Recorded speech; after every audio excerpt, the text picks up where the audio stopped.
తెలంగాణ రాష్ట్ర జనాభా కొంత ఆందోళనకరంగా ఉంది. తెలంగాణ యువత అంతా జర ఆలోచన చేయరి.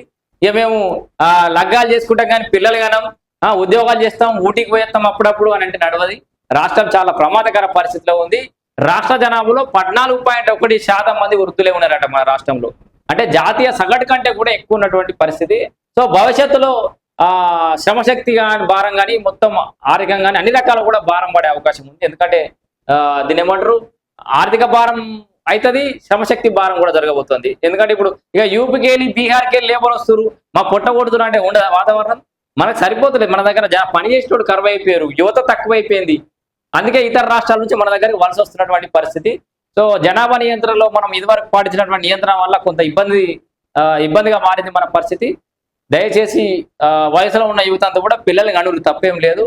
అంటే ఒక్కరిద్దరినైనా కనురు కనీసం. చాలా మంది పిల్లలు కనకుండా కాలయాపన చేస్తున్నటువంటి పరిస్థితిలో రాష్ట్రం మనుగడ కొంత ఇబ్బందిగా మారుతున్నటువంటి పరిస్థితి ఉంది.